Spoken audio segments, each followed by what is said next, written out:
And someone who did a documentary on the moon and the nature of artifacts on the moon talked to a NASA insider who said we lied about everything. And I think we have to keep that in mind when they are producing these probes and these missions. What they actually tell us they're about and what they tell us they've found is not going to be the truth unless the truth will not affect our perception of reality. I've written extensively about the moon. I don't believe, and even more so as I understand more, I don't believe that the moon is a natural body, or at least at the very least it's a construct from a body that maybe is natural but has been, if you like, converted. And you know, one of the things we talked about during the show was this idea of suppression of people's perception of the possible. And we are going to have to wide open our minds, crash open our minds so wide if we're going to start to understand the nature of the human plight. For instance, the idea that something that is 2,160 miles in diameter, the moon, could be a construct is beyond the comprehension, the sense of possibility of most people, because it's just, we can't build that. Yeah, no, we can't build that, but that does not mean that it cannot be built if you understand the nature of reality. And, you know, one of the things that I've been focusing on in the last few years, and I'm a big time at this moment, is the nature of Saturn and what Saturn is. It's very clear that at one point Saturn did not have rings, but was actually, I say Saturn is a dwarf sun, a dwarf star. I said Jupiter's the same. The Saturn gives off 2.5 times more energy than it receives from the sun. It is a form of star, not a planet as we perceive it. And the rings are artificial, I suggest. There's a man called Norman Bergrun who has a long history in aeronautics and space research and science and that whole arena. He's in his 90s now, but he wrote a book some years ago, back in the 80s I think it was, called The Ring Makers of Saturn, because he observed from the pictures sent back by the Voyager missions, Voyager 1 and 2 to Saturn, also to Jupiter, but to Saturn then, that there were gigantic electromagnetic phenomena in the rings of Saturn that were actually creating them. This all fits with what I say Saturn is, which is a gigantic broadcasting system, which is broadcasting this fake reality in league with the moon, which is like something that picks that up and amplifies it at the Earth, so we get it big time strong. And this is the way that at least part of this matrix is formed. Haven't you written in the past, though, that, and let me go back to Mars for a second, David, and all this stuff is in your books, and it's very intriguing, very interesting about the moon and certainly Saturn, and again, it's like the reptilian thing. We see the demagoguery of it. We see it used everywhere, and they worship it, so we should be suspicious. Talk about suspicious minds. You had written in a few of your books talking about Mars having been the original colony, that Mars was destroyed or burned out, and then the people had moved here, and then in fact a lot of the Aryan race, Aryan worship comes from something like Mars. Are you still in that mind? Yeah, well, it's interesting because, you know, I was going to go on, but you've taken me there, which is great, about Mars, because there's an excellent book written quite a long time ago now by a man called David Tolbert, who seems to be an excellent researcher, and he's involved in this whole area of the electric universe, which is fundamentally important to understanding how the universe works. And he wrote a book years ago called The Saturn Myth. And the Saturn myth was the result of what seems like decades of research into ancient legends, accounts, symbols relating to Saturn. And it's fascinating. I mean, you mentioned a book about, you know, things being all around us, so we should look at them. Well, Saturn is all around us in the most extraordinary way in terms of symbols. There's Saturn symbolism everywhere. Courts are Saturn symbols. The black gowns of judges and when you get your degree in education, that is Saturn. The cube is Saturn. This is why they have the black cube in Mecca, which is the focus of worship of the Islamic religion. It's everywhere, and I go into it in the book. So I'm really going to go into this at Wembley in big time as well, and I'm going further on all the time as I understand more. And it's one of the big pennies that dropped with me that brought this kaleidoscope into much greater focus, Jack, was when I realized that actually Saturn was once the prime sun of the Earth. It was in a very different position to the one where it is now, and it didn't have rings. And there was this phenomenal cataclysm, which people like Emanuel Velikovsky wrote about in the 50s, to great ridicule, of course, but people like David Tolbert and the Electric Universe fraternity now that have got this whole area of science, which is very, very credible. They are supporting this whole basic theme, not every detail, but the theme of Velikovsky's work, which was that there was this fantastic cataclysm, which links to the Great Flood and all the ancient accounts of the earth tipping over and mountains soaring out of the earth and all this stuff in the ancient past. And the way that the solar system was rearranged. And Tolbert's reading of this from the ancient accounts is that there was a catastrophic interaction during this cataclysmic event between the Earth and Mars, and enormous electromagnetic bolts were exchanged between the two.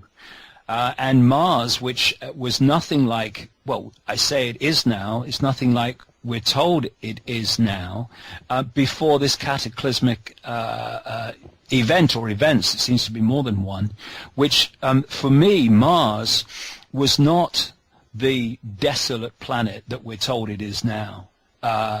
That long ago. People talk about, science talks about, well, millions and millions of years ago, this happened. No, much, much, much closer than that. Because, you can bash something over a period of time, or you can set it on fire and destroy it in a minute. And something massively cataclysmic hit or affected Mars, which changed its nature very, very quickly. And the solar system we see today is nothing like the solar system that the ancients describe. And Mars is, what do they call it? What do they call Mars? They call it the planet of war. And one expression of this is that there was this symbolic war in the heavens that the ancients talked about. And Saturn ceased to be the sun, because it was a two-sun system then. We had the sun that we know now, and we had the sun that we call Saturn, that was much closer to the Earth than our sun, and thus was the prime sun from Earth's perspective. And then it went walkabout. Venus went walkabout. So did Mars. So did Jupiter in this great cataclysmic event. And interestingly, the observations of Norman Bergrun, looking at the images that came back from the Voyager missions to Saturn, and which have been supported by the later Cassini mission to Saturn in its images, is that there are these enormous electromagnetic phenomena, he calls them vehicles, which are spewing out, he calls it exhaust, I say it's something very different, that are actually creating the rings. And the official story is that the rings of Saturn are full of ice, basically, ice particles of various sizes. I say that is actually some form of crystal, maybe that we don't know about on Earth and have never come across. But those rings are a receiver transmission system It looks like a giant antenna. Hello? Yes, exactly. And you know, one of the things that the Cassini mission found is that there are enormously powerful radio emissions, coming from Saturn. And there is, at one pole of Saturn, a continuous hexagram storm twirling. At the other pole, there is a storm that looks just like an eye, a continuous storm. And they found that this hexagon storm, did I say hexagon? Hexagon storm, is moving in relation to the radio signal emissions. And you can go on the internet and put in sounds from Saturn in a search engine, and you can hear some of these really horrible sounds that are being recorded coming out of Saturn. And what I'm saying here is that sound represents the information matrix that the human genetic manipulation recorded by all these ancient cultures has been tuned in to pick up and decode into reality. And what reality we would be, how our reality would be different if we weren't decoding that, what I call the hack, into our reality, into our sense of reality. I don't know, but I think it is substantial. And that if that was not broadcasting and we weren't receiving and transmitting in it through manipulated DNA, then I think the world that we would be experiencing through the conscious mind would be very different to the one we are now. You know, exactly in line with the Matrix movies. Let's really freak people out, because one of the top experts in planetary life was asked about why go to Mars. And he said, I wouldn't even waste my time going to Mars. He said, I would go to Euclideus, Saturn's moon, or Titan. He mentioned Euclideus, and he said that is the closest possibility of Earth atmosphere holding life. It's like a little Earth, allegedly.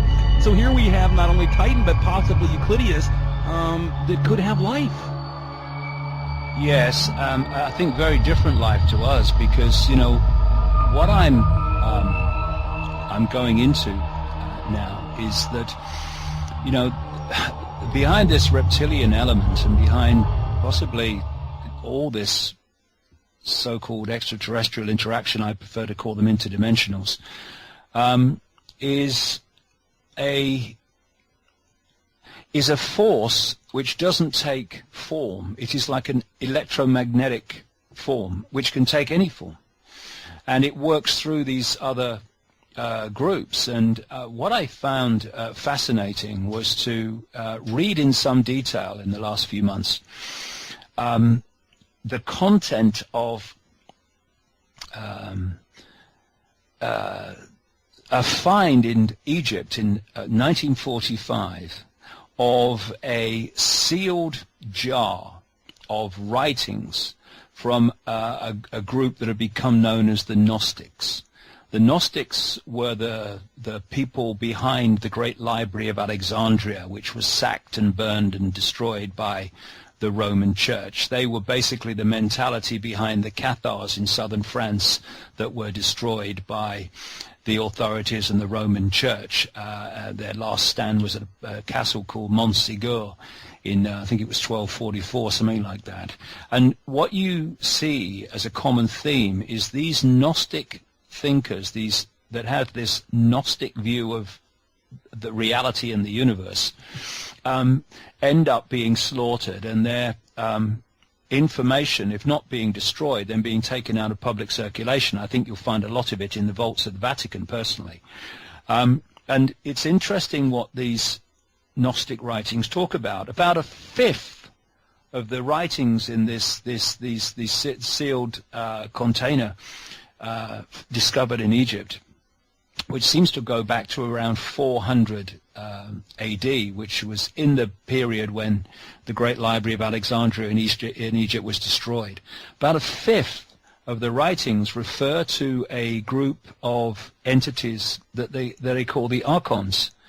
And they talk about something called the demiurge, which is their version of what Christians would call the devil or Satan. And the archons were basically what Christians would call the demons, what Islamic Muslim people would call the jinn, and what others would call fallen angels, all this stuff. And it talks about how this physical world is the realm of the archons and the demiurge. It talks about the fact that they do not have what has been decoded or translated as intentionality, which I would describe, I think, more simply as creative imagination. They don't have it. And they therefore have to parasite off those who have and tap into their creative imagination and get them to create for them. Are we describing what we've been talking about in the show today? Yeah. And how that they cannot, if they had a blank sheet of paper, they could not create anything upon it. But give them a sheet of paper full of something and they could twist it, manipulate it, and edit it and censor it, but they could not actually start it from scratch because they don't have that creative imagination. And it talks about how the fact that they parasite off humanity by accessing the human mind. And on it goes. I'll go into this more at Wembley, but what I was reading was what I've uncovered in my own way and in my own language all the way through these years. I mean, it just dovetailed so perfectly. And I do feel that they are describing something that's absolutely based on fact. And when you look at it, Jack, look at our society. At every level, it is levels and different groups parasiting off other people and other groups, all the way down. Look, I mean, what greater expression of the parasital mind could you have than the human banking system? It mirrors the parasital nature of these archon entities. Everything. I mean, what is it doing? And in fact, what banking is doing, because everything is energy, it is trawling and vampiring our energy. What is money? It's energy. You put it in your pocket, you put it in your bank account, that energy becomes attached to you while it's in your ownership and therefore in your energy field. It picks up your energy. It then moves on to someone else. It picks up their energy. And when it eventually comes back to source, those who've put the money out there, all these networks around the Rothschilds, then they are trawling not only energy back plus interest. What is the interest, Jack? You know, in the holographic world, it's more money on top of principle. But the interest at the energetic level is human energy on top of the energy of money that was put out there in the first place. But that is your life source. People forget this. This is why we say it's so important if you want change in the world to use that life force, if it's converted to money or whatever buying power, consumer power you have, and vote with that. Forget the voting at the electronic voting booth. Put your energy into things that are ethical, that you support, that expand consciousness and freedom throughout the universe, and you'll see a different situation, David. That is the answer. That can happen. That's our life force. Is we go to work every day. We work, or we toil the land and create food, and that creates a commodity that can then be traded or sold. But if we're giving all our money, whether it's wittingly or unwittingly, to Goldman Sachs, or to J.P. Morgan, or to Chase Manhattan, or Citibank, or whatever Rothschild front company it is, we're going to keep getting the same thing over and over. Are you ready to answer some questions? Yeah, these people are parasites, and if I can find it, I just want to give you a quick quote on this situation that we're currently discussing. Let me find it because it's important to give a feel on the fact that they know that what I've just said about money is true. There was a document, I'm sure you've heard of it, no doubt, that came to light years ago called Quiet Weapons for Quiet Wars, and it described in some detail how we mass social engineering and mass mind control goes on. And one of the things it talked about at some length was how money is used in to this end. And this is what it said about money in the context of what we've just talked about. Economics is only a social extension of a natural energy system. Since energy is the key to all activity on the face of the earth, it follows that in order to attain a monopoly of energy, raw materials, goods and services, everything you've just mentioned, and to establish a world system of slave labor, it is necessary to have a first strike capability in the field of economics. In order to maintain our position, it is necessary that we have absolute first knowledge of the science of control over all economic factors and the first experience of at engineering the world economy. In order to achieve such sovereignty, you must at least achieve this one end, that the public will not make either the logical or mathematical connection between economics and the other energy sciences, or learn to imply such knowledge.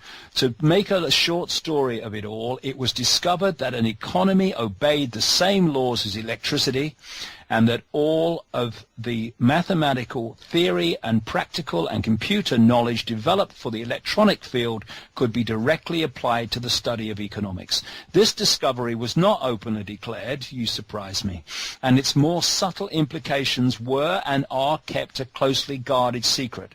For example, that in an economic model, wait for this, my goodness me, for example, that in an economic model, human life is measured in dollars, and that the electric spark generated when opening a switch connected to an active inductor is mathematically analogous to the initiation of war. It's all happening, Jack, in the electromagnetic field. And this is why they need me to wear my seatbelt, because they don't see me as a human life. They see me of units of energy translated into fractional and reserve lending. I'm not a person anymore, David. I'm a credit rating. I found this out looking for a flat the last 3 or 4 months, and realized that my financials weren't in good order because I live in the underground economy, and it's really changed just in the last 2 years. I'm on a no rent list. I find I'm on a no food list. I'm on a no this list, a no that list, and they want to figure out exactly what I'm worth as a human to see if I can even get on a plane and fly at an airport. So we've really lost our way, and people like David, I think, really a big cold bucket of ice water sometimes. I want to get to some questions because I don't want to keep it too much longer, and there's 10 questions, so the quicker you answer them, the quicker I get you out of here, and I want to make sure everybody got input. All right, David? Okay. David Icke with us, davidicke.com, our good friend. I recently watched, this is, by the way, from Jim. I recently watched David's video at Oxford Union. At the end, he explained how he likens reality to a radio frequency. He spoke about that earlier. He told a story of a hypnotist that made a man unable to see his daughter standing right in front of him. His question is that if this is true, are we all on the same frequency? Because how do we all see the same reality, i.e. people and events? And if you raise your consciousness, do you still see this reality as well as an extension of it? Well, this collective reality is a collective information field. So we will look out of the window and we'll see the same car passing in the street. But what we think about it and what we make of it and how we react to it and respond to it will be different. That's where we put our unique spin on things. So we're in this reality. We are, in terms of the conscious mind, tuned in to this frequency. Thus, we all pick up the same collective reality. But that's only the starting point, because, in the same way that I described how this guy was hypnotized so he couldn't see his daughter standing in front of him, his daughter in her prime state is an energetic field. She's not the hologram that we see. That is created when the five senses take energetic information, the prime state of this reality, and turn it into electrical information, which is communicated to the brain, which then decodes that information into a holographic digital reality. If you don't go through that process of decoding that energetic field through into the holographic, through the brain, you will not in your conscious world see that energy field. So all the hypnotist did was to implant a blocking frequency, a blocking code, through the hypnotic nature of the way he worked the guy, to stop that man's brain decoding the energy field of his daughter, which is outside of the realm of the conscious mind. Thus, she was not decoded through into the holographic realm of the conscious mind. Thus, everyone in the room who was doing that could see her. He could not see her, even though she was in front of him. Why? Because she wasn't decoded through by him into the realm of the conscious mind. Now, this opens up a great Pandora's box of how you can individually and collectively do what that hypnotist did, through various and infinite numbers of increasing numbers of techniques, to stop people individually and collectively decoding reality at the energetic level and bringing it through into the holographic level. So what is going on in the electromagnetic field, in the energetic level of this reality, which if we weren't manipulated we would be experiencing through the conscious mind, that currently we're not. You see, once you've got this situation where if they can block the decoding mechanism, you can keep something out of human reality, five sense reality, then where's the limit? The sky's the limit. And this is happening all the time. And a lot of this manipulation through symbolism is doing that. It's putting blocking frequencies in, so we're not pulling everything into holographic reality that we could be experiencing.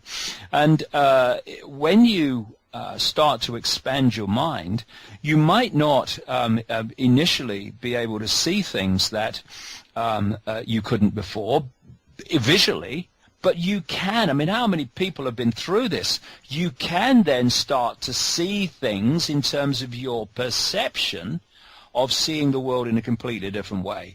Oh, I couldn't see that was going on before, but now it's pretty obvious to me. Why? Because you have expanded the realm of, or the range that you are perceiving the world in, and thus you're now starting to look into the world from outside of this matrix and see things within it you couldn't see before. Yeah, so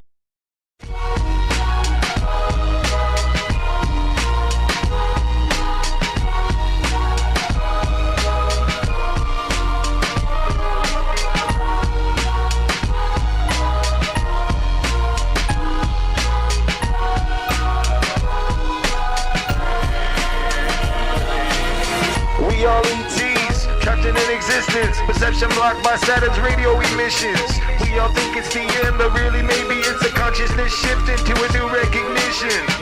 And come again, like a new wave, bringing in new fishes from older days. And the time comes, so you better start readying, cause motherfuckers almost armageddeon. And they're using the moon to bounce sine waves back and forth from Saturn, it's true. Look at the planet, or maybe a dwarf star, looks like it's got an antenna, goes far. Distant alien organisms communicating with Earth, creating a schism.